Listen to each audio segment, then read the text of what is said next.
I like your hat. I wore mine a couple of times. Your Holy Grail Donuts hat? My Holy Grail Donuts hat. By this time, our donut might not be on the menu anymore. No, it's not. It's till the end of November. But I took a lady friend of mine, and because I thought, like, what's a more power move than bringing a gal that you are intrigued by to eat your donut at Holy Grail Donuts. Did she get all up in that donut? Well, we got there, and I just walked in. I didn't try and be like, I'm the guy from the donut. I just walked in like a normal customer, and the young lady at the cashier rang me up, and then some of her colleagues were like, why are you charging him? That's Zach from ZB and Donald Forever the Donut. And I said, no, I want to pay. I want to give money to the charity. So don't you comp me these donuts. I like that. There's proceeds that are going to the Midnight Mission. So how's the donut doing? That's the question I really want to ask. I hope that people are loving the donut, and it tasted delicious, by the way. It's very tasty. My lady friend said, I think that's the best donut I've ever had. I like your lady friend a lot. I'm surprised you haven't commented. Never met her. We'll see. You know, it's early days. We'll see if you get to meet her. She makes the Donald cut. It's a tough cut. But it's a cool hat, right? It's corduroy. It's yellow. I've worn mine a couple of times. This is very Daniel in Brooklyn vibes. Absolutely. I was looking at it. I was like, that is a very cool hat. I was just at Holy Grail Donuts a couple weeks ago, and I was Did you get ZB and Donald Forever? You're in New York. You can't go. No. We haven't branched out to New York yet, but one day. Right. Yeah, I think I just stopped in and didn't actually get something. So I just good. walked in, I know I'm biased, there. but it is so good, so delicious. Diddly-umptious is what it is. I didn't sleep very well last night. I had a bout of insomnia, so I thought if I just did a cold plunge, and I thought if I wore bright colors, I would be really awake for this podcast. Wait a minute. What do you mean you didn't sleep very well, so you cold plunged? Some nights I have bouts of insomnia where I toss and turn no matter what I do. And I wanted to be, awake and lively for the podcast. So I got in my cold plunge. Got it. I thought you were saying you were having a hard time sleeping. So to battle that last night, you decided to cold plunge. No, that would not have worked, Donald. I don't think, I was going to say, dude, I think your math's a little off in that Some nights my brain is just like, we're not doing it, bro. I know you tried all the things. I did all the things. I did all my whole regimen to fucking go to bed. And my brain was like, no, we're going to fucking think till 2:30 in the morning. Wow. Did you have something to do the next day? Nah, I just had a couple things on my mind. And I also do think I need to chill with caffeine, to be honest. I think I got to do an earlier caffeine cutoff. Do you have a caffeine cutoff? Daniel, you do. Yeah, definitely.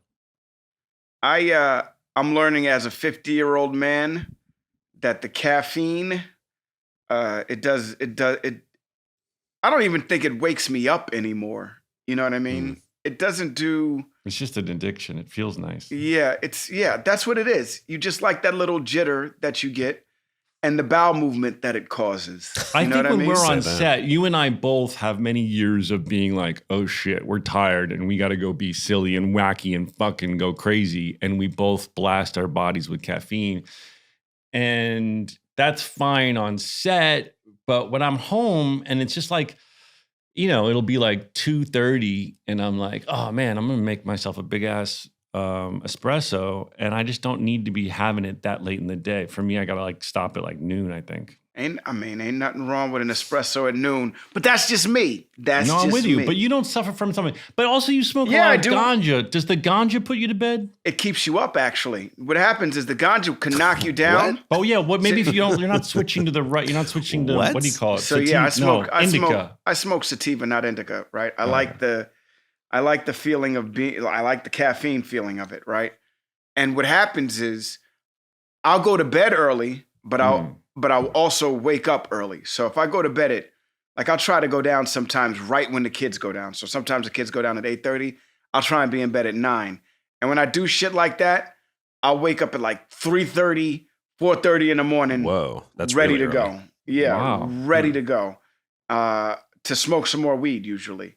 And so, Yeah, I hear you. Well, I try everything. I try natural remedies. I try prescription remedies, and then the prescription ones. Sometimes you feel the next day, and so you're tired. And I don't know. It's just something I battle, but it's not that big a deal. It's not. It's people have much bigger problems than on insomnia. well, I mean, it can lead to a lot of things, and so, you know, I I don't sleep well, bro. I just don't. That's just Yeah. what it is. Yeah. Do you see this mustache I'm trying to grow? Oh, look at that. What do you think Got it about coming it? in. I'm trying to grow a mustache. Looks like you got something like you drank some. You have some shit on your lip. Shit on my lip? What are you talking about? It's a mustache. Oh, you're saying my mustache looks like shit on my lip? It looks like you went like this. I see Accidental coming in. sound effects machine. Well, see it I'll coming tell in. you. It's looking good. Listen, I want to see what I can do Mhm. with this mustache, Donald. You both. I'm talking to two men with glorious mustaches. I do have a great mustache. Daniel's beard, man, that's very full. That's thank very you. impressive, Daniel. Speaking of full beards, I went to Inuit Dome and watched the Clippers play Which the Wait, hold Intuit up, Dome. hold So how up. was that? how does full? Oh, gotcha. Because Not I've never bad. s- Great job, James Harden. I've never Good seen job. I've never seen a more glorious beard than James Harden. Nice segue, my guy. So how was the Intuit Dome? It's very beautiful. First of all, it's all state of the art. The whole, I think they call it the halo of screens is really yeah. cool. It seems smaller than other arenas. I Okay. think. I don't know how many it seats, but it does. It's certainly not nearly as big as Staples. But like they said, they have the wall. Like the seats are very steep, so everyone has a pretty sick view. And That's always good. I don't know if the Jazz and the Clippers, if that was a particularly good matchup. Donald, did you watch the game? You know what? I just saw the blowout that was the Jazz and the Clippers. Clippers destroyed them. And then the next night went out and beat Golden State by 3. James Harden is now second on the all-time three-point scoring list. There's only one other person on that list that's above him. And that person is Steph Curry. And they're both in the league right now. Wow. So And- James Harden is really good. James Harden at one good. point, I mean, he's top 75. James Harden at one point was the best offensive weapon in the NBA at one point for like 3 seasons straight. He developed he paid attention to the rules of the game and developed let me see, what would I call it? Found a loophole and has now Yeah. developed this thing called the step back was always there, but now because of this what's called a gather in the NBA, after you gather, you're allowed 2 steps, and he found a way to turn his gather from his bounce behind a 3-point line into a step side to side, which is now legal in the NBA, which was never legal, and he was able to score so many fucking points Well, doing let me that. tell you something Wait, hold regarding. on. That and freaking throwing his body into defenders and getting fouled. Oh my God! At one point, nobody could score in clips like him, and Can I still to tell this you day, he's pretty something, good. I noticed from sitting on the floor that I never noticed before. It seems like everybody's traveling. Now, maybe I don't understand the traveling rules. No, you're right. You're But absolutely it right. seems to they me are. when You're you're right. sitting on the court, you're like the little I remember of basketball rules. Like, isn't that traveling? But then people are like, no, you're allowed to do all the shit you're saying. Yeah, dude, the rules changed. A lot of things changed since we were kids. People are just So- running. It's like Yeah, there's no literally. It's like dodgeball. And no touching either. And no touching. What do you mean You're no not- touching? Like you're not allowed to really.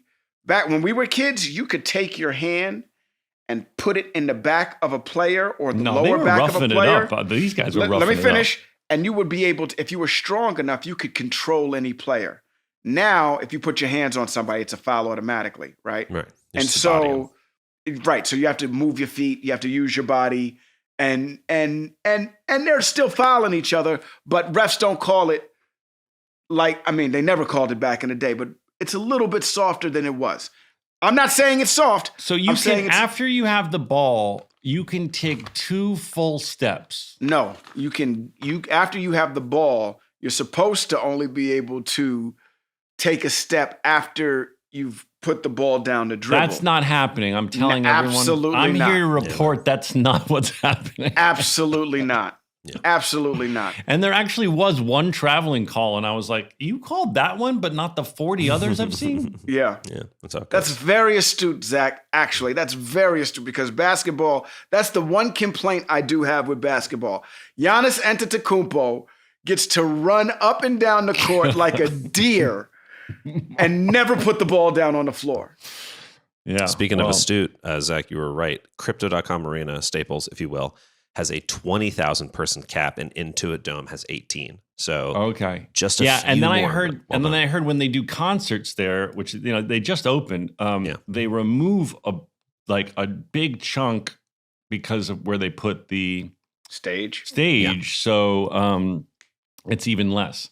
But it seems like an amazing place to see a show because of just all the different vantage points. Right. Think about all the venues California has now. Like if you're doing a tour, you have like 7 stops in California. I know. You got to do crypto. You got to do the new one. I guess you just choose by how big you are, how much you can handle. Right. Like I think Olivia Rodrigo was there recently. I would try to do all of them. I'd be like, look, this is what we're doing. When we get to LA. You can't shoot your LA wad. You got to shoot it at one place because people aren't going to come. Harry Styles was here for a month, bro. Yeah, the same Sabrina venue Carpenter's here, but they do the same venue over and over again. Anyway, it was really cool, and they have this private. You know how we talked about the Disney secret club. They have a secret club. Yeah, they have like a secret club underneath the and that I got invited to, and it's not open every game or every show, but like I don't know, like once a month or something. Or maybe after concerts they'll do it too. There's like a secret underground club. Did you go? I went. Yeah, it was cool. DJ? It was just like it's like a small hidden nightclub that's by invite only. And then they told me this bit of trivia that I don't know if it's true, but they said it. That it's the only place in California that will serve liquor till 4 a.m. legally. Like they got some waiver from the governor that this little secret nightclub at the bottom of the dome is the only place that you can drink till 4 a.m. Bomber's smart, man. He's trying to keep his players close. He's trying to make sure. Well, the players didn't come in there. I mean, I didn't see any players. Well, you didn't stay till 4 o'clock in the morning. It was like a VIP, club. These were there celebrities up in there? Yeah, there was some celebrities. Or was it grown-ups? No, Clippers bring in a grown crowd. What's the different? Who's the crowd for the Clippers? I would say the ones that don't go to Laker games. Oh, really? It's they're like the stepchild. Absolutely, yes. No, but Lakers Clippers games will be great, right? Oh, oof. Yeah. It depends, man. Look, so here's the thing. The Clippers haven't won in a really, really, really... I think Bill Walton was the last time the Clippers won, and they were in San Diego when they won a championship. Even when you go see the Clippers play the Lakers in this arena, it'll be filled with more Laker fans than Clipper fans. It's just far, by the way. The only thing I have a problem with is far. Inglewood? Well, from my house, it was an hour. I don't know. It would be really far from your house. Oh, well, we make treks like that for basketball for the kid, right? For rock, and so 45 minutes in the car nowadays. Well, if you want to bring your kids to Clippers, I got the hookup. We would love that. Actually, I know last night's game was amazing. When I showed you my seats, you said you acted like they weren't good, and then I said, then you were like, just kidding. Yeah, exactly. Don't fucking make me out to be a hater, You know who was there? Was bro. Floyd Mayweather? Floyd Mayweather? Yeah. He's one of the greatest boxers ever. Yeah, I want him to fight Jake Paul. No, he's too old too. Oh, he fought Logan Paul, right? Yeah, he's too old. He fought Logan Paul? Yeah. Yeah. Did he win? Did he beat him? Well, he did. Yeah, he knocked that nigga on. He knocked that nigga out. Yeah, he did. He knocked him out and then held him up. He punched that motherfucker hard and then held him and then Logan woke up and then they continued the fight. Kind of. All right, so I got it. Let's talk about this before we bring our guest in. Yeah, we don't have a ton of time, so let's get into it. We got to get into it. All right. Sure. So, but keep in mind, this is going to air long after the fight was on, so don't bore people. But no doubt. Go ahead. What did you think of the fight? I thought I was surprised by Mike. I thought he was going to be better. The hype videos that they showed, I know they're just clips and they can cut anything together, but he looked stronger and more confident in the hype videos. I was surprised by how old and fragile he looked in the ring. And Jake Paul, I saw him even say at the end, like, I let up because I didn't want to like hurt him. And I applaud him for that also, because at one point he was just fighting an old man, dude. Yeah, it was bad. And that shit at was one like, point. The whole time. No, I don't know. In the beginning, Mike seemed like he was ready to go, and then they clinched, and then after the clinch, Mike kind of softened up and everything like that. But in the beginning, before Jake put the weight on him, in the beginning, oh my God, there was like a good 30 seconds where I was like, this is gonna be a fight. And then everything kind of after settled. He got punched a few times, Mike didn't look good at all. But he didn't get knocked out, which is great. You know what I mean? And yeah. and I applaud Jake Paul for backing off toward the end and not trying to, and then what was disturbing was listening to Jake Paul's trainers being, and I get it, it's boxing, this is what it is, but Jake Paul's trainers saying, come on, man, knock Mike out. Go at that motherfucker. Beat Mike's ass. It was just like, wait a second, dude. Why was Rosie Perez the commentator?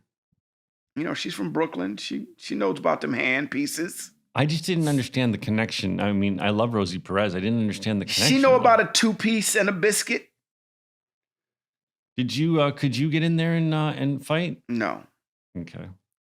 I fight for my family and I fight for my life. I don't fight for. I mean, unless I was getting $20 million, and wait, hold up, and if Jake Paul was going to take it easy on me like that, yes. For $20 million, would you fight Jake Paul? And he was going to fight like that and not try and knock me out and humiliate me? Well, no, I think he's going to try and knock you out because you're not Tyson. Nah, bro. All right, 20 million? Well, let me think about it. 20 million? Yeah. You got to think about the concussion. Yeah. I'm not a trainer. He trains every day. Yeah, he's really committed. I mean, by the way, I don't know the guy. I don't know the guy from Adam, but he looks like a good boxer to me. He's heavier than I am. I really like the movie Anora. I really want to highly recommend that to my friends. Since we are recommending movies, okay, tell me about Anora. Anora is an incredible movie. I'm speechless. It's just this girl. Her name is it Mikey Madsen, Daniel? Let me check real quick. Let me get her name right. But she is just a phenomenal actress. She was on Better Things as a young teenage girl, and now she's a young woman. And the movie is sort of a Cinderella story about the son of a Russian oligarch, and he falls in love with this woman who's a stripper and a sex worker, and then they go get married. I won't ruin anything that's not in the trailer. They go get married, and then the Russian oligarch father and his henchmen fly into town to make sure that gets broken up. But it is really, really well acted, and I was blown away by it. Mikey Madison. Mikey Madison is her name. She is so talented. I think this young lady could win the Oscar. She is phenomenal. Anora. I was lucky enough to have the screener, so I watched it at home, but it's still playing in theaters, or maybe by the time this airs, it'll be streaming, right, Daniel? Because this airs in January. It airs in January. Mm-hmm. I bet it'll be on your streaming platform. So check out Anora, Anora. What do you want to recommend, Donald? I watched 2 movies, believe it or not. Really? What were they? I watched Saturday Night. Oh, that's I didn't know that was available for the streaming. I'm gonna be honest with you. These young actors and actresses in this movie are pretty good, man, at doing these.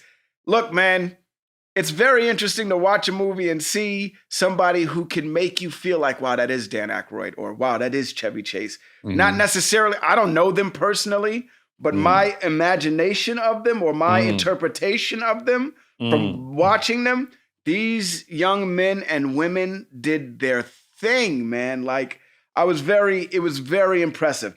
And if this is a true story, Lauren Michaels, you the real OG, man. You the true OG. I think it is a true story. If it's a true story, I mean, I don't know much. I don't know Lauren very well.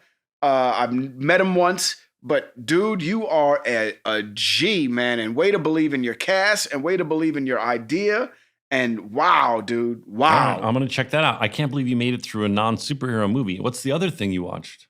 Alien Romulus. Let's go. Let's go. Do you really like that?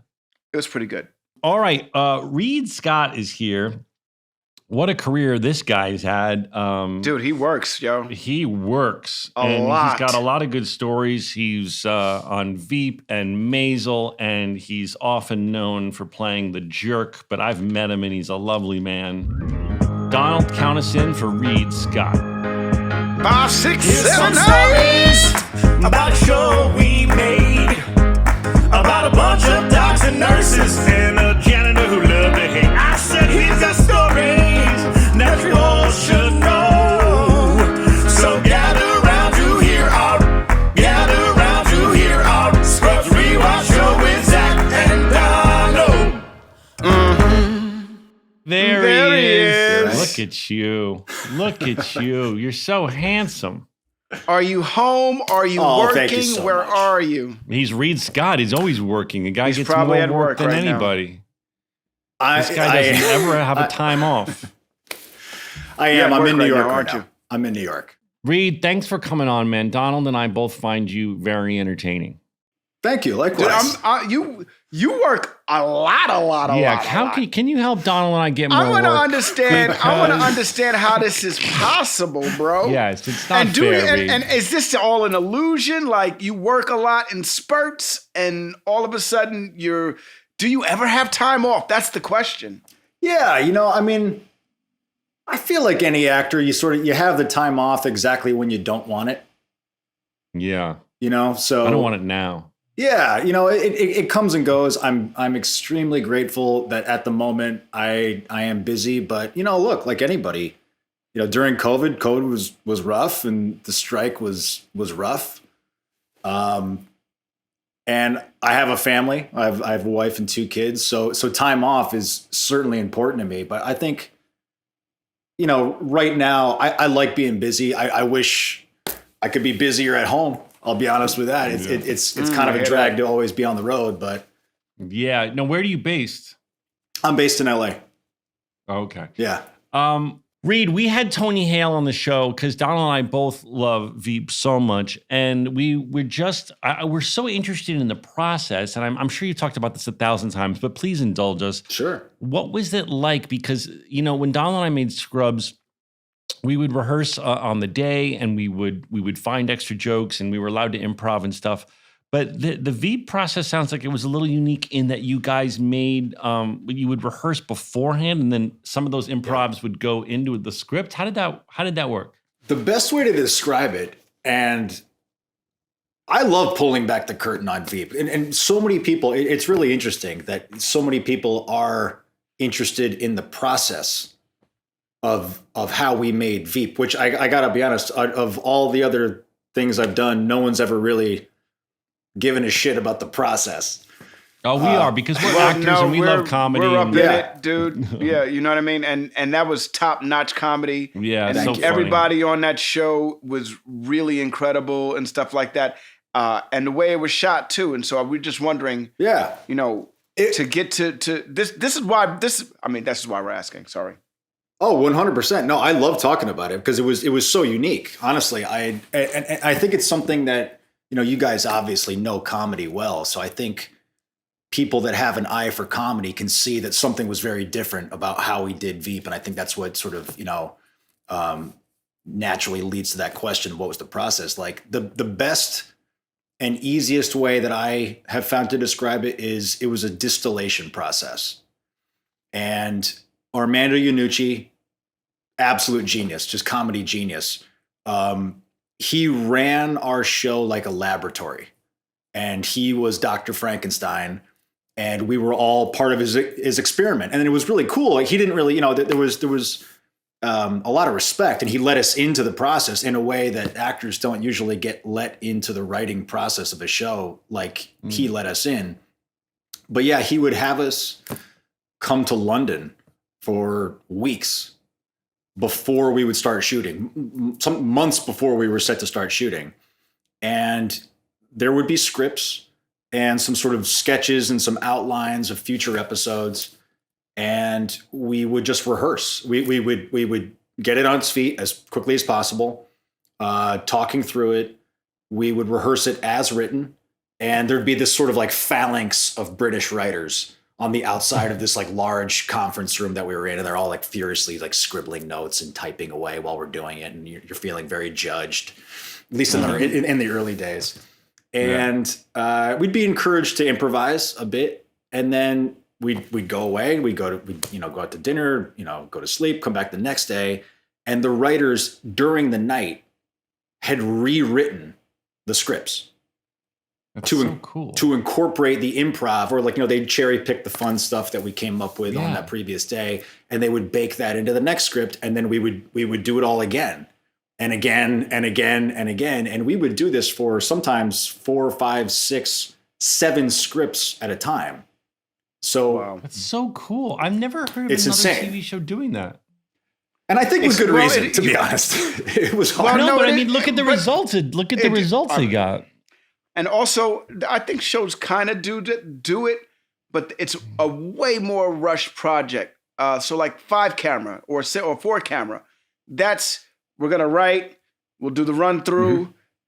Mm-hmm. If on some shows, you're encouraged to improv. If it works, the next day your improv's in the script, all the way up until, you shoot. But that's 5 days. You guys would that's really impressive. And then take time off after. Would it ever be the same when you got there? When you got to shoot it, would the blocking still be the same? Oh, no. No. It was really more like we used the rehearsal process. We call it like the basement tapes, because it really was this stuff that was just sort of, we had like dramaturgs. It was really weird. Like we had these group of assistants that effectively were dramaturgs, and they were just taking notes on continuity and, this goes back to that. And we had volumes of notes that we could refer back to. Yeah. And it was a very unselfish process, and that someone would come up with a joke for themselves or for someone else, or a writer would come up with a joke, and we'd love it on the day. And we'd be like, wait, where did that come from? But isn't that calling back? And no one knew who came up with it, and no one cared. That wasn't really the point.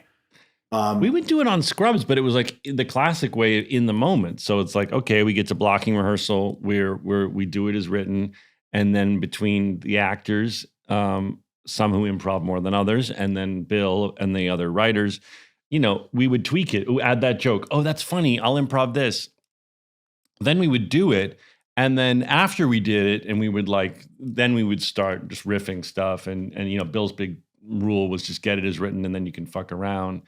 And then we would do things where if you just had a punchline, you would just do 6 things in a row, just so in the edit room, he'd have all these options for which one might work. But the idea of taking that process and going to another country and just sort of workshopping it, I mean, that's brilliant. And that and takes commitment from the cast and from the writers and money and a lot of dedication. That's just not something that I've seen in another show do. And the proof is in the pudding, because the show is just, to me, on the next level of funny.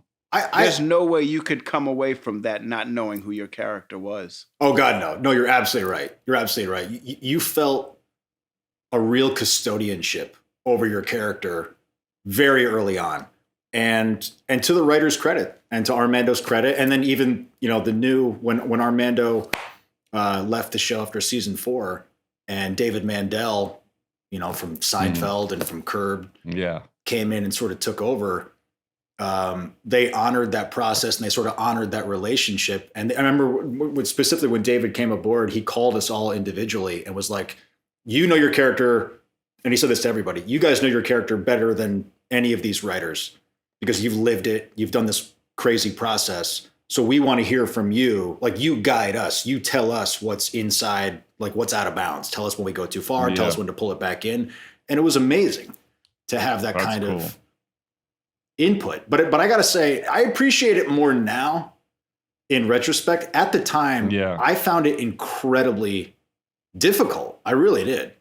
I didn't know what. Why? Because you didn't feel comfortable with the improvisational stuff?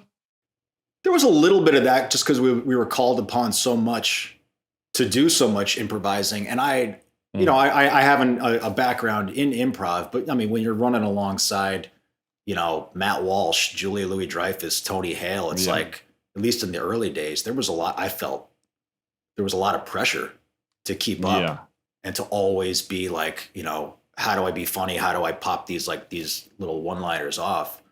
Right. And just that process of, even when we were in Baltimore, in the dark days of shooting in Baltimore. That's when you started? You started shooting it there? We did the first 4 seasons in Baltimore. Oh, I didn't know that. That was just to have the access to the exteriors Exactly. and stuff? Exactly right. Yeah. And then in later seasons, you would just go there for like a week or something? Yeah, we'd go to DC and we'd come back to Baltimore. We came to New York a couple times to get exteriors. But where were the sets? Like they were in LA? No, during the Baltimore days, they had a set built. It was like an old mattress factory in Columbia, Maryland. That was, my gosh. I didn't know that. Not soundproof, not heated. No, they never are when you're not in LA. Nope.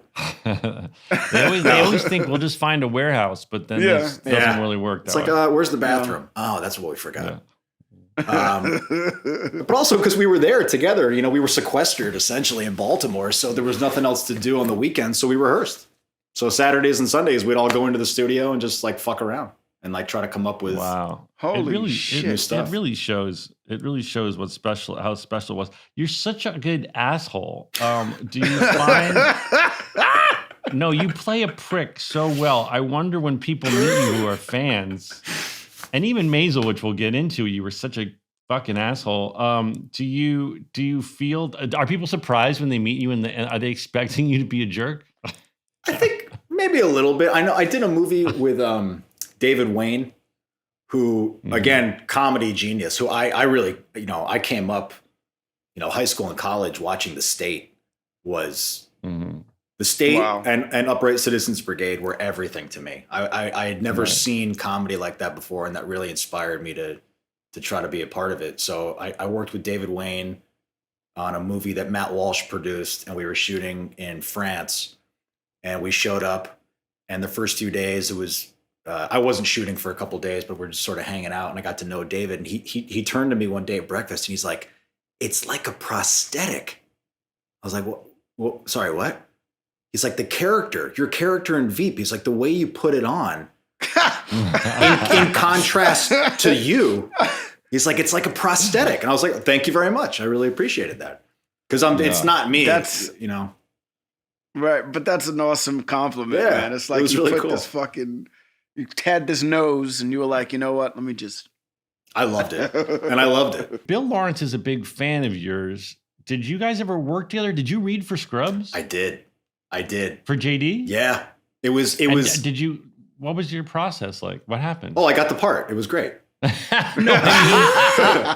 I mean, I know that Bill loves you because I ran into you with Bill, and Bill was like, "Oh, I love Reid. He's such a good actor." And I thought I heard that you were up for JD, but I didn't ever tell me the story because we should do that. By the way, we should have some. I don't know if some of the people that I read with, I don't know if they'd want to come on, but. Well, actually, oh my God, I would love it. I love it. Dude, Scrubs was a fucking awesome show. I've seen every episode, every single episode. You guys were doing something just so we can officially, get all the mutual, adoration and shit out of the way. You guys were doing stuff that no one else was doing. It was a different brand of comedy at the time. And I, as appreciated as it was, I still think it's going to be something that like future generations are going to find later and be like, oh shit, this was way different than what people were doing at that time. Wait, so tell us please tell me what your audition experience was like. And you obviously did great because Bill loves you. So what was it like? It was my first audition. It was my very ever. I mean, wow. I maybe had like for a commercial or something like that before, but I remember reading the script and just falling in love with it. Absolutely falling in love with it and loving the character and loving the tone And I just got it. It was one of those things where immediately I was like, whether I become a part of the show or not, like, this is a good show. And I went in for it and was incredibly nervous. And I remember there was a casting director. Oh my God, his name escapes me right now. Out of New York. We know it. It's Brad. It was it Brad? Brad. No, what's his name? Brian? Brett. Brett. Was it Yeah, Brett. Yeah. Was that it? I'll take your word for it. God, it's been. Well, we're not great with names. We're not. As you can see. But I remember I loved it, and I thought I did great. Brett and Debbie. Is that right? Way to go, Zach. Yeah. Okay. And I walked out of there thinking like, oh man, I fucking nailed it. I can't wait. This is great. And I think I had barely made it back to Brooklyn when my agent called me and was like, hey, I got to talk to you about your audition. I was like, oh God, what? He's like, the casting director called me and said, basically like what was he doing in there? I was like, what? And he's like, oh man, he made these choices that were just so not on the page and just really weird stuff. And he said like my cadence, I didn't even know. Wait, in a good way or a bad way? In a bad way. Oh. In a way that my agent was sort of like, do we need to rethink our working relationship here? And I was like, oh my God. And I was racking my brain trying to think of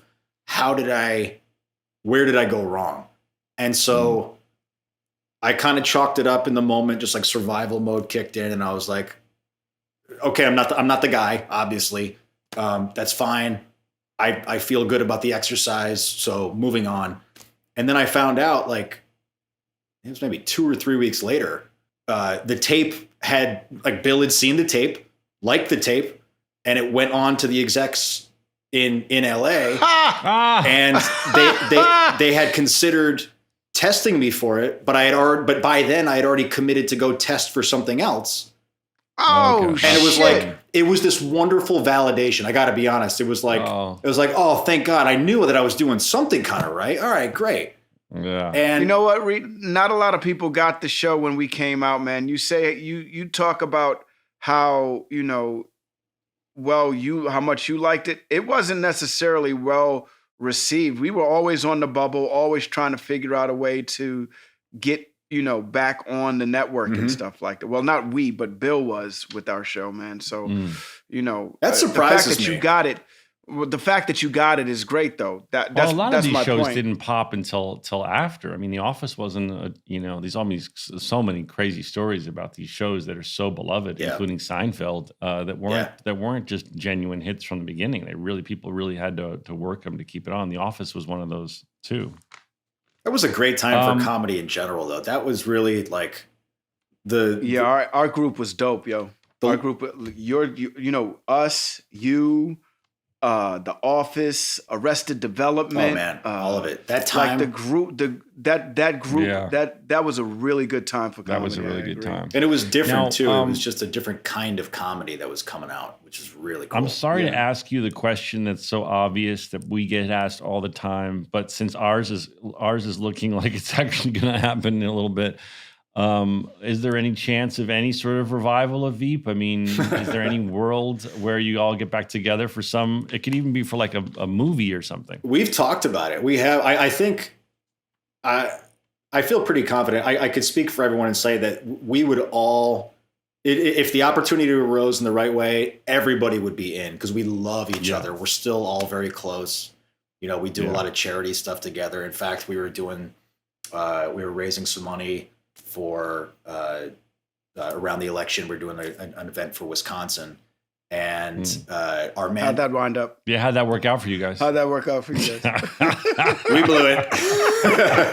I blame it on you guys. Honestly, so do I. By the way, I was at a restaurant last night, and I was at Craig's in LA, and all these Secret Service agents walked in. And I was like, "What is going on? Who's here?" Because I really get kind of geeked out about Secret Service. I think they're so cool, and there was it's like the movies, and they're talking in their thing, and I just think it's so cool. And I asked the waiter, I'm like, "Who's here?" And he's like, "I don't know if I'm supposed to say, but I'm not even sure who it is. Let me go ask." And I leaned in, and it was the second gentleman, Doug Emhoff, Kamala's husband. And I was very geeked about it. Nice. Did he seem upbeat? Yeah, was he happy? He didn't. He definitely seemed like he and his pals were having a few. Good. They were. They deserve it. Yeah. They deserve it. I think he wasn't. He looked like he was having a good time, but he also looked like, you know what? This week we're gonna drink. Yeah. We're gonna. And then I was trying to be funny with the Secret Service on the way out. I'm like, "You guys here for me or him?" And which I thought was a good joke at the time, but none of them thought it was that funny. Oh, Secret Service, they're known for their scintillating sense of humor. I just think they're cool. I don't know. I'm a Secret Service stan, and they didn't really think I was that funny. Now, last Veep question. During that time, you guys must have rubbed shoulders with a lot of politicians. Yeah, especially Yeah, like especially when you guys became a hit, especially when a lot of people were watching. You said you were in Baltimore for 4 years. That's like right next door to DC. How much? Quite a bit. How much?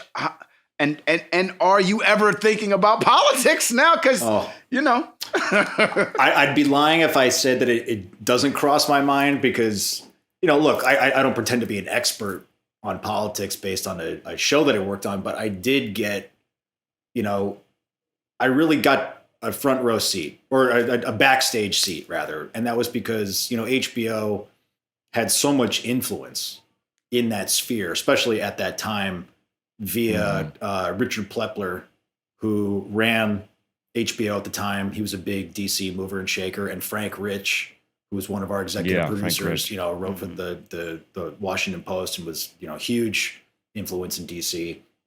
They got us so much access in the early days that we were, I remember Senator Joe Lieberman, who was a friend, I think, of Richard Plepler.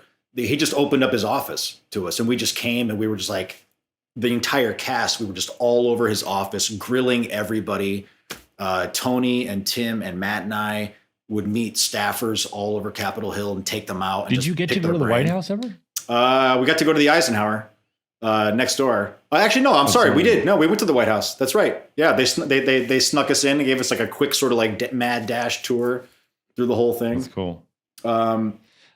It was weird. I gotta be honest, is like people divulged things to us that I'm positive they should not have told. Yeah, I think they're just so geeked that you're telling their story that they want you to know the real. I want to meet the motherfucker that just keeps slipping like, yo, aliens exist, bro. I'm telling you right now. I want to meet that guy. I want to meet the guy that's like, yo, if you lobby hard enough, marijuana could not only be legal state, it could be federal.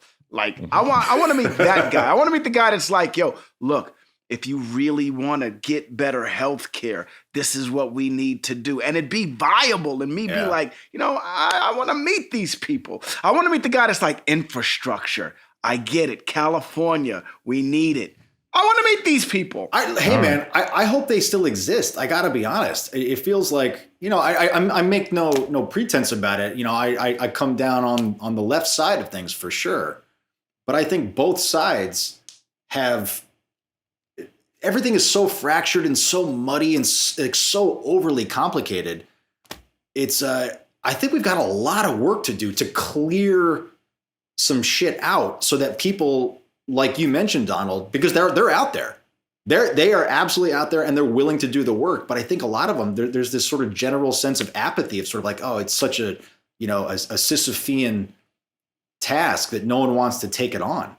And I think everyone's a bit demoralized. Well, not everyone. I think a lot of people are demoralized now. Everyone's just licking their wounds a bit, and then they'll regroup soon. And I honestly, I hope it comes sooner than later because I really do. Look, I fell into my little crater of depression, and it's fine. But and maybe I see this because I have kids. It's like you can sit and you can wallow, and that ends up being, in my personal opinion, kind of childish. Because like what you can do is sort of like, all right, take your time, lick the wounds, and realize we got to get to work. there's a lot of work to do. It's only been a couple of weeks. We can still wallow for a couple more weeks. Okay, I'll give you a little more time.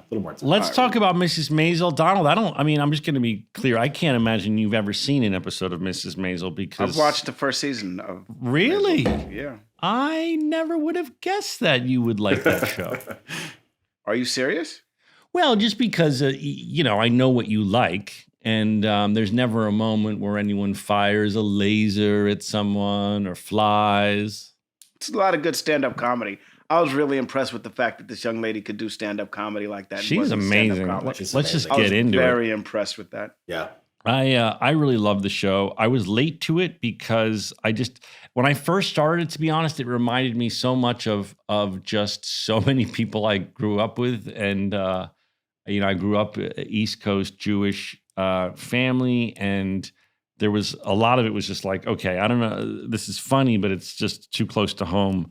And then I went back and just really, really loved it. The performances, the way it's shot, I love shows, and Scrubs did this too, I have to say, where it wasn't just like, oh, let's shoot it. Like the cinematography is a character. I mean, you guys did such cool shots and such amazing production design, and every single actor was better than the last. And so you got to play sort of a for those of you who don't know the show, sort of, she's an aspiring comedian inspired by Joan Rivers, right? I think loosely, like the actual story. Yeah. That's part of it. Yeah, there's a bit of and Joan Rivers always wanted to guest and then hopefully one day take over the Tonight Show. Yeah. And you kind of played the Johnny Carson character. Tell us about getting that. Like, how did you read for that part? How did that come about? The showrunners, they called me, or we set up a call, and Amy Sherman Palladino and Dan Palladino, who, again, I mean, I'm very lucky. I've gotten to work with some just incredibly genius writers. Power hitters. They are the best of the best, and they're just my kind of weird. I love them. They called me, and we set up this Zoom, and they basically gave me their pitch on the character and sort of describing, just as you said, that he's sort of, like very heavily influenced by Johnny Carson and like the early talk show hosts of the 1960s. And I sort of sat there and I was like, yeah, all right, cool. All right. Yeah. Let me think about it. And I got off the Zoom and I went and told my wife. It's like, oh yeah. And she's like, how'd it go? I'm like, yeah, it went well. I told him I was going to think about it. Cause honestly, like I was familiar with the show, but I kind of like you, Donald. I think I'd seen a few episodes of season 1, but I didn't really know the show. And my wife said, she's like, you told them you're thinking about it? I'm like, yeah. I'm like, yeah. She's like, you're fucking doing it. I was like, oh, okay.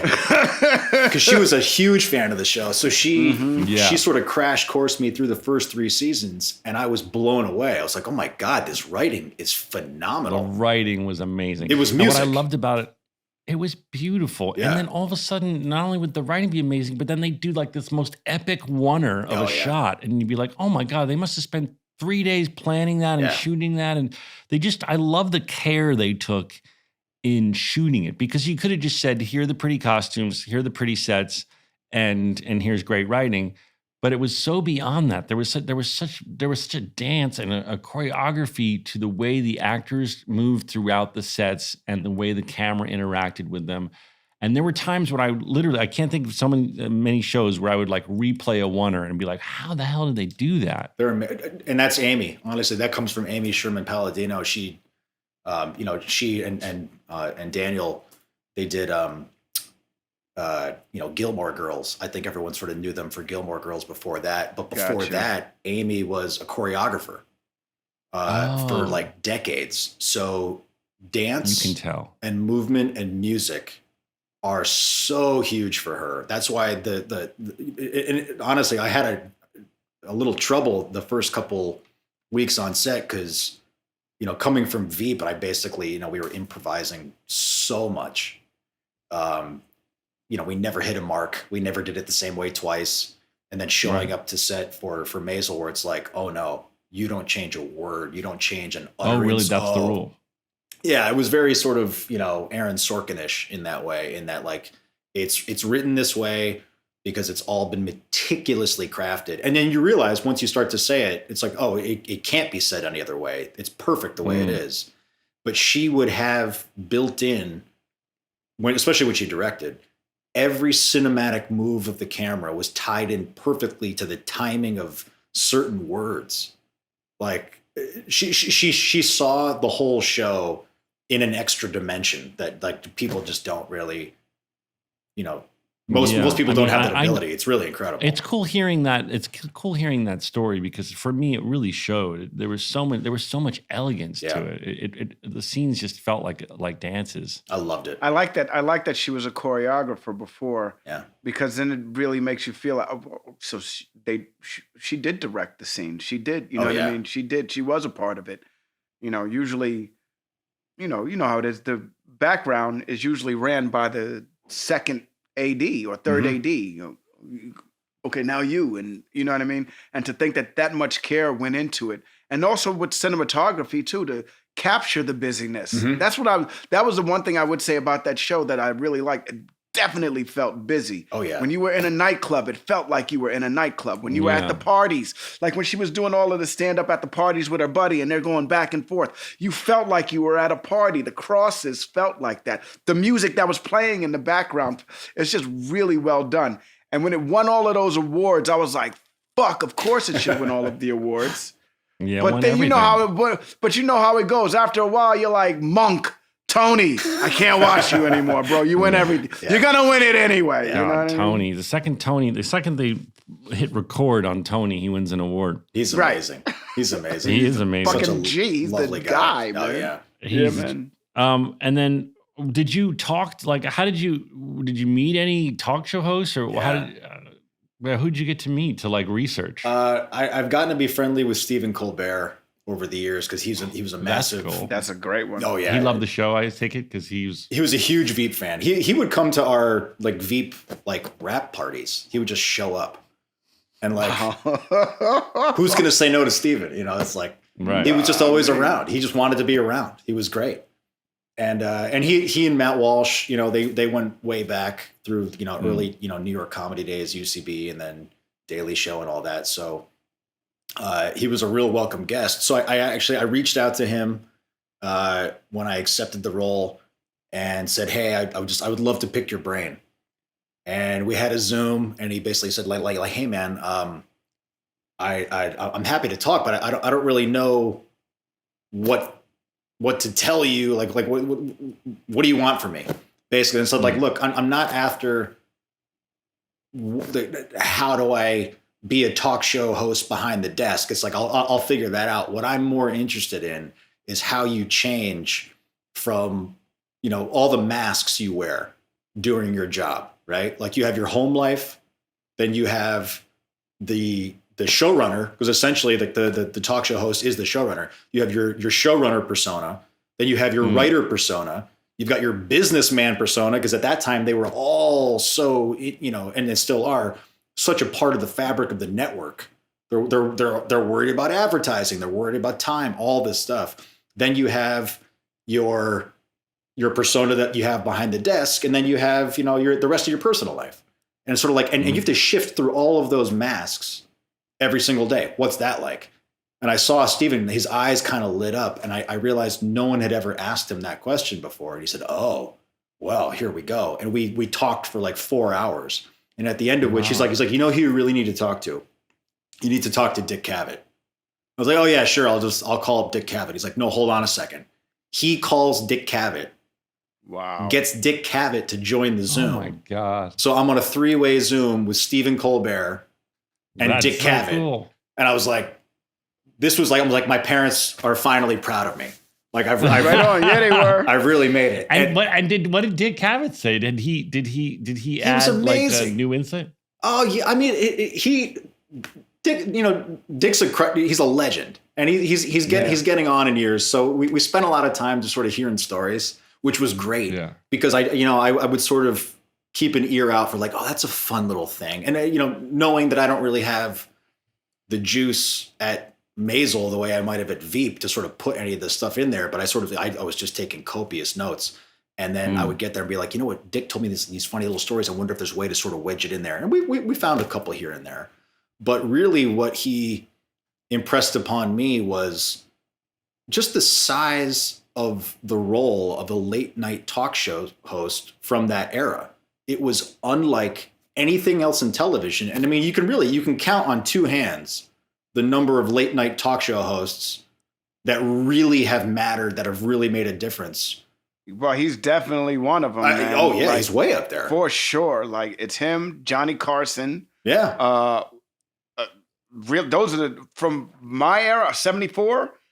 That's the two. Yeah. Well, but then there was who was before Johnny? Wasn't there was obviously there was the guy the Beatles went on.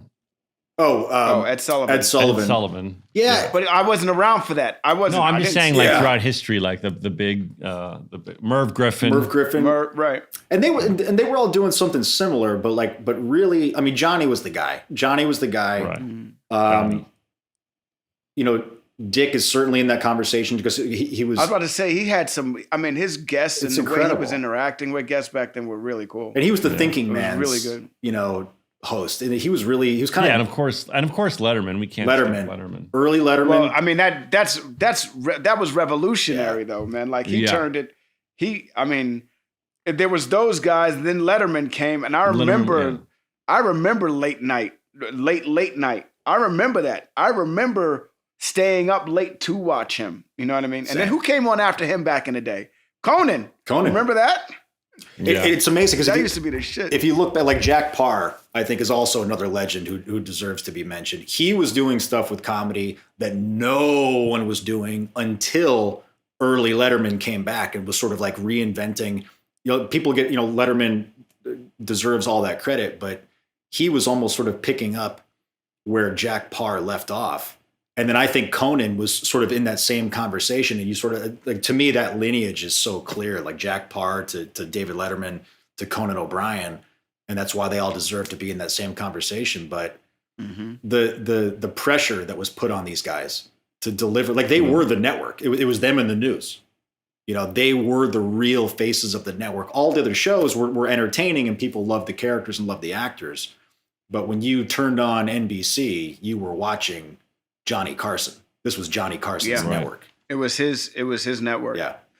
So I just watched it before we move on. I'm sorry. I just watched this movie Saturday night, and they talk about that a little bit in the movie. How the reason why Saturday Night Live was on was because Johnny Carson and the network were in a feud about money, and they needed a show for Saturday night to replace him. And he wasn't playing ball. They weren't playing ball. And they put a show on with a bunch of nobodies that had literally there was no legitimate story. So there was no A to B. There was no, there was no star. There was no nothing. And they put this show on to combat for it to lose, really, knowing that they'd signed Johnny again, and it was a hit. Mm-hmm. Johnny Carson was running. Him and Milton Berle were running that shit. Absolutely. John, at one point, people forget, the Tonight Show, at one point, Johnny was so powerful. The Tonight Show was only on 3-4 days a week because he was like, fuck it, I want to go play tennis. I mean, can you imagine? Like, there's no late night talk show that could ever get away with that. But he was like, they called it the Tonight Show, but really it was sort of like, the When I Feel Like It show. Wow. Play that little clip here, Dale. All right, now we have to talk about your latest gig, Law and Order. And I saw something funny you said because it was the truth for me too. When I was coming up in New York, I graduated Northwestern in '97, and like the main show in New York was the OG Law and Order. Yeah. And even before that, when I was auditioning before college, there were like young parts. And everyone I knew was getting their little stint on Law and Order. Everyone was getting their little, even if it was like one scene, like, I told you I didn't do it, man. Like everyone had their... Yeah. Those aren't my drugs. Those not my drugs. I got it from Cheryl. You want to... Dun dun. Dung dung. You know who you should be talking to? Cheryl. She works down at the candy shop. Dung dung dung dung. Yeah. Even if it was that. Even if it was just that. And I couldn't get any of these shits. And I Me neither. I read for them all. And I know, Donald, you did too. And I was like, what is the wrong best I with got me? was New York Undercover, bro. My shit was hot. Dude, come on, man. It became a joke, like, oh, you're a New York actor. Have you had your line on Law and Order yet? And I was like, No. fucking no. And then I saw I saw in the notes that you did too, and now you're the fucking lead. So funny. That's a good fucking karma coming around. I tried, man. I know it was the same. It was, when I was first kicking it around here auditioning, again, late 90s, 98, 99. That's all I wanted. That's all I wanted. Yeah. I wanted my turn. Nothing. I wanted to be on that shit so badly, man. My best friend, who is not an actor, when we were kids, he wasn't even an actor. He didn't do shit. And this motherfucker wound up on Law and Order. I was like, how the fuck did he get on there? Yeah, you remember you'd go audition down at Chelsea Piers? Yep. Yeah. Yep. Is that where you still shoot? SVU is over there, but we're in Brooklyn. At Steiner? Not at Steiner. God, I wish. Yeah, that's the nice one. Steiner's the nice one. You gotta bow down. Look, dude, straight up, SVU, man. How long has Mariska Hargitay and Ice-T had jobs, It's amazing. man? And you want to talk about never having to retire? I mean, oh my God, never having to. Law and Order, back when we were watching it, all right, so Go ahead. I remember the Jerry Orbach, Jimmy Smits, Yes. Chris Noth days, I believe. Mm-hmm. Because there's so many incarnations. But I think when I was watching it, trying to get my little dung moment, it was Chris Noth and Jerry Orbach. Mm-hmm. But so that's a pretty great lineage. What's it like? Is it fun to shoot? Is Dick Wolf still involved? Does he come by or he comes or by he a little bit? FBI'd out? Dick, I assume Dick is always just sort of circling the earth in his hyperbaric chamber, 747. Is he going to be okay for money, Reid? Do you think that he'll be able to get by? He'll be okay. He'll be okay. Is it crazy that he has a monopoly on all television right now? It's amazing. Yeah. It's like, honestly, talk about how the sausage is made. It's sort of like getting a peek behind the curtain to how Dick Wolf Productions works is really, there's nothing quite like it. I really had no idea. I love it. I have such a blast doing this gig. I bet hell it's yeah, fun. you do. I would love to do it. Fuck Will you yeah. tell them? It's Will you awesome. tell Call them? them. We want to do a duo. Yeah. Oh my God, that'd be hilarious. I love that. I don't know if they're going to want us together because then it's be like, oh, the Scrubs guys. But will you tell your showrunner that both Donald and I never got our one-line dung moment, and we would like to make our dreams come true? Honestly, awesome. Not kidding. I'm going to say this first thing tomorrow. You know what Please I should do? do. You know, it'd be funny if I just have one line and like, it wasn't me. It was my friend Timmy. He works down at the cemetery. He's a grave digger. Dung, dung, dung. I didn't do it. It was fucking James. James fucking called me up the other day and he was like, you know what I did? I fucking did it. Dung, dung. You tell him I'm not coming down to Chelsea Piers to audition, but I will take the offer. Oh, I know it looks like it must be fun to shoot, right? it's great, man. It's great. It's Who's your partner? Who do you do it with? Makad Brooks plays my partner, and he's the best.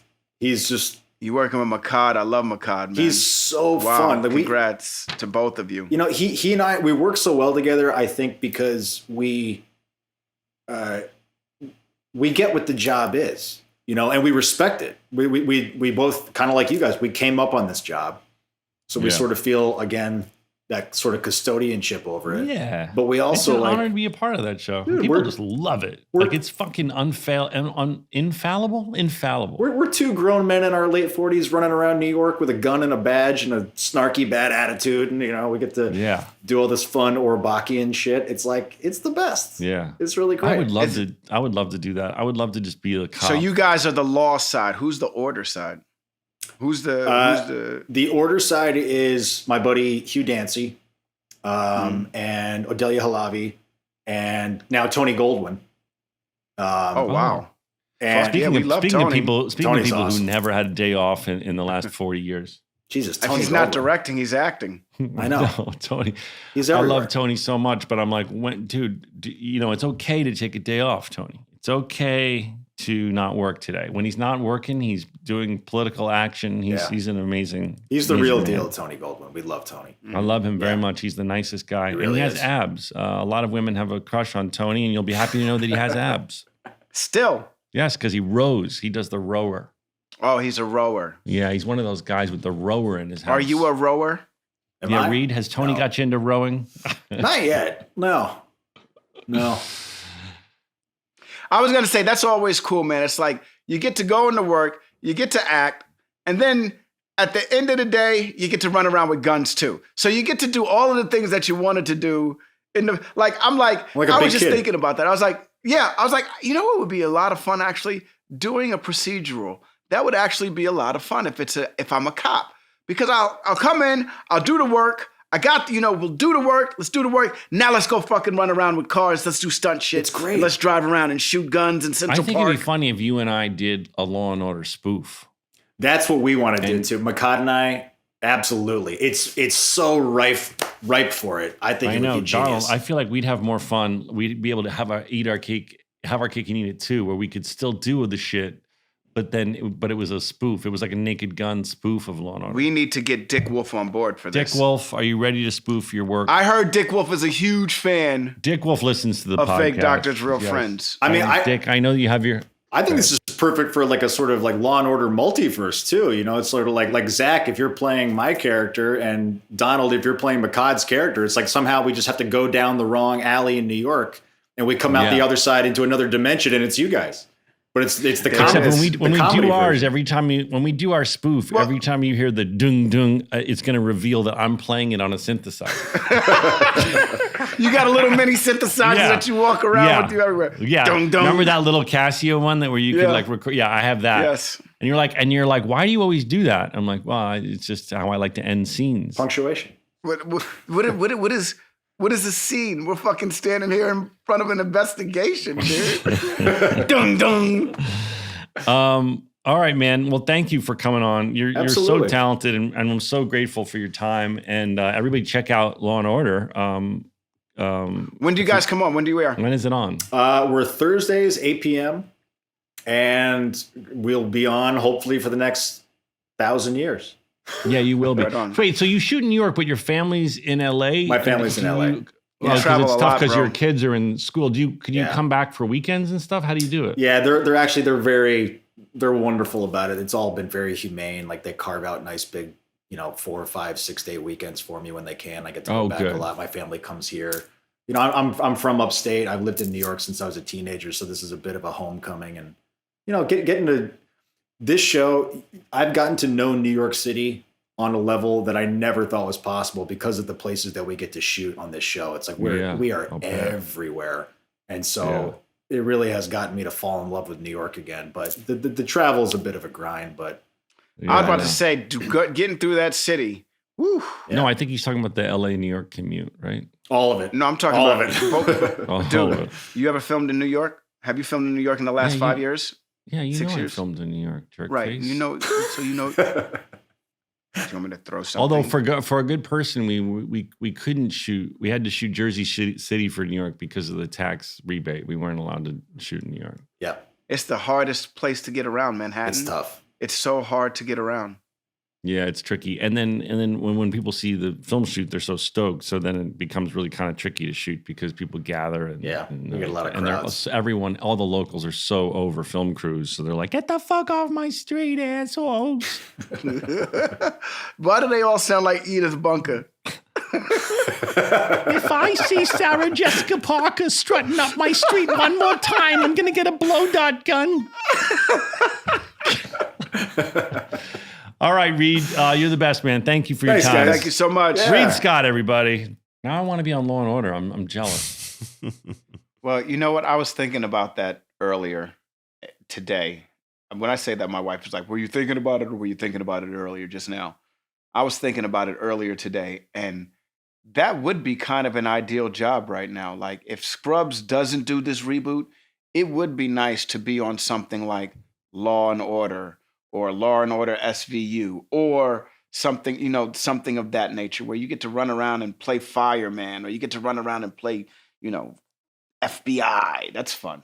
For me, I just feel like in my gut, I would get exhausted if there wasn't humor. Like I just feel like, and don't get me wrong, I would totally do a drama of all types, except for if I'm going to do 22 episodes of a show. I want to be funny too, no doubt. I just don't know if I'm going to make it through the day if we're not laughing. Like to me, what I love is like, there's room for that in those things. There's no comedy in Law and Order. They just have like one snarky remark, like, "Guess he didn't finish his bagel." Dun dun.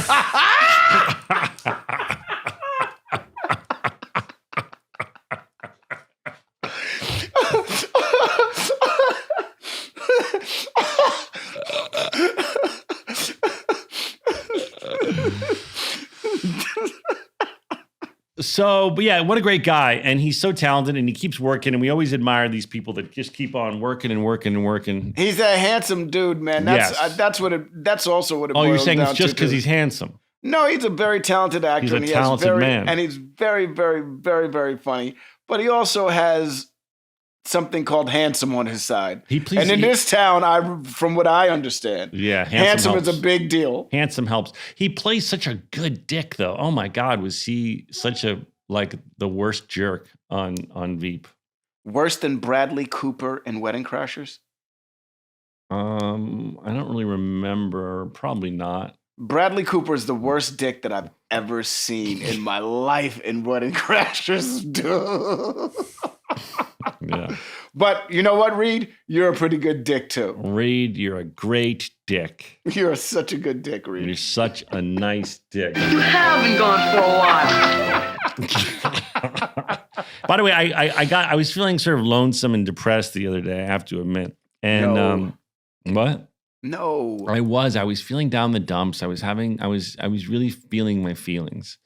And I remember Joelle saying that when she wants to find something to do, she plays Sims 4. So I downloaded Sims 4 and I start playing Sims 4. It's been so many years, and I have a ranch and I'm setting it up, and I'm texting Joelle questions. I'm like, how do I get a horse? I'm on this ranch alone. I need a horse. And then I get the horse. Joelle helps me out, and I'm like, I want to get some baby goats, Joelle. Where are the baby goats? And she's talking me through this, and then I'm just sitting there on this fucking giant empty range, and I got baby goats and I got a horse, and then I see my sim and he starts to get depressed and lonesome, and I'm like, now my fucking sim is depressed and lonesome, and I'm sitting here trying to cheer this sim up, and we're both sitting here in our feelings. Yeah. Why didn't you get a hot tub? Very good question. I couldn't find the hot tub. I'm not sure if the ranch had hot tub options or if I couldn't afford it. Really? And also, there weren't any women around. I think I shouldn't be on a ranch because my guy really wanted to flirt, and only these old prospector dudes were coming by welcome to the neighborhood, and I wasn't going to invite them to my hot tub. And then I had to. Well, you don't have a hot tub. Oh, well, I'll find out how to get a hot tub. I got to text Joelle. She knows how to use Sims 4. But then my baby goats, I didn't know they needed milking. I have to milk them, and I was so busy moving shit around on the ranch, I didn't have time to milk my baby goats. Can I ask you a question? Go ahead. Is your ranch still alive? Yeah, but I'm thinking I shouldn't be on the ranch. I'm going to talk to Joelle about it. I think that my character needs some more social interactions, and I should be in a city or a town where I can talk to people. What are you going to do? Sell the ranch? I don't know if I think you just start a new game because I just started. Oh. Well, you don't have to be lonely. There is Farmers Only. You think I can go on Sims Farmers Only? I think that's a possibility.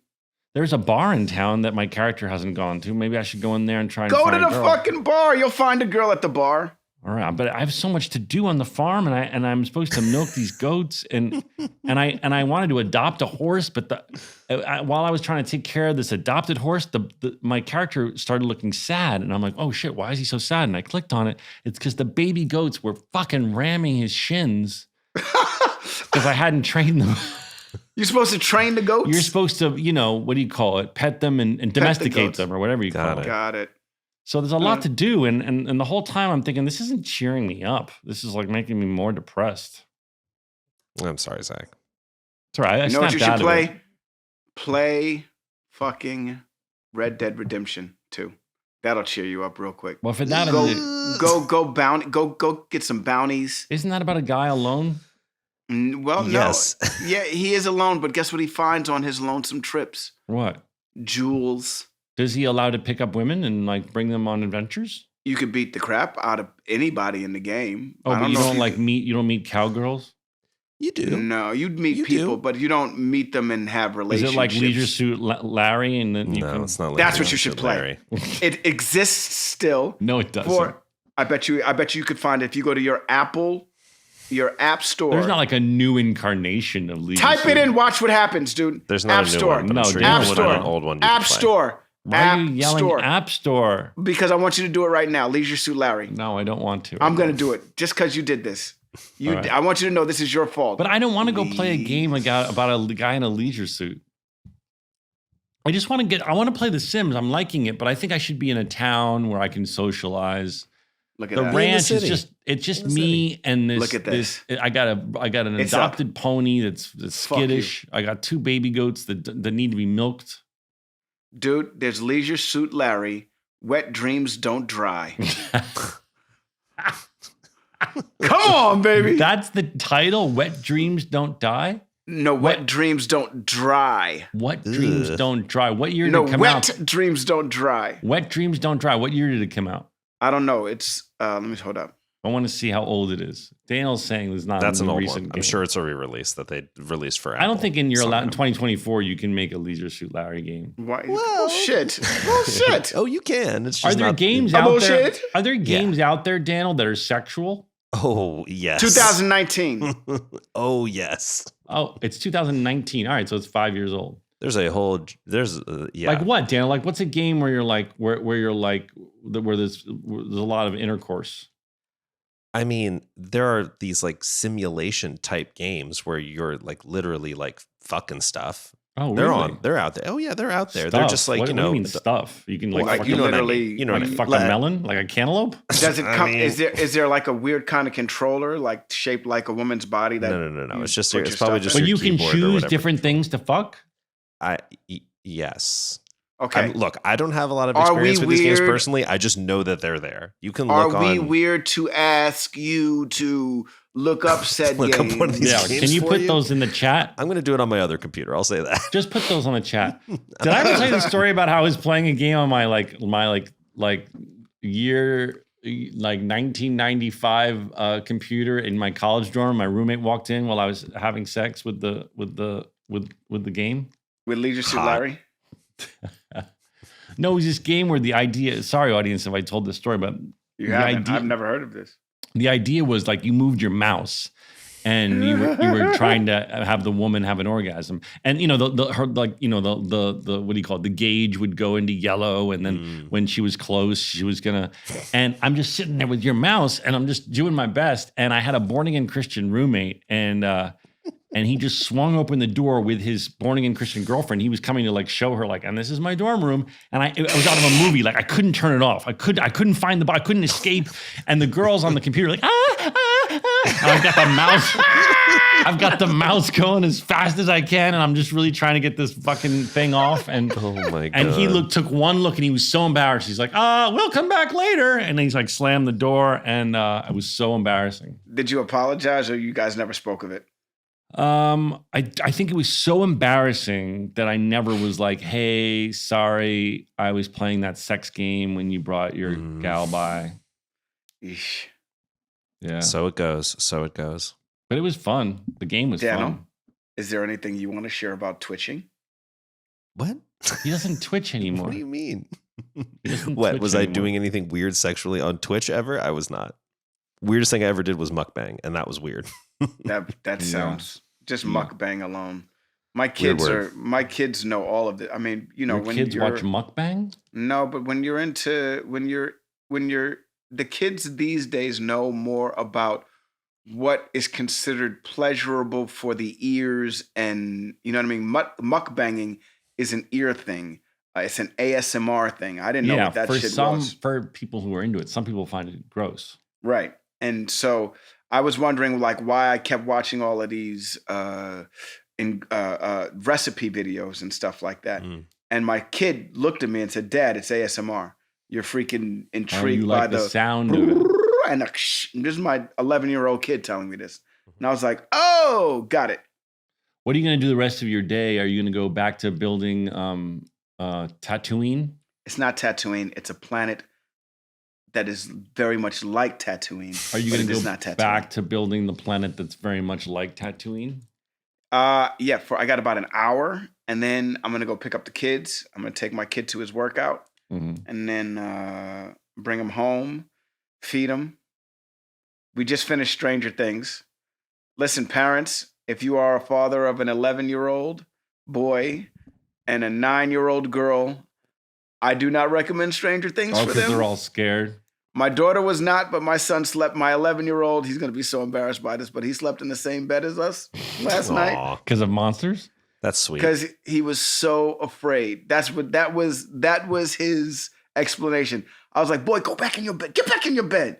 I'm so scared, Dad. All right. Well, good parenting. Good parenting. Good job. Whatever.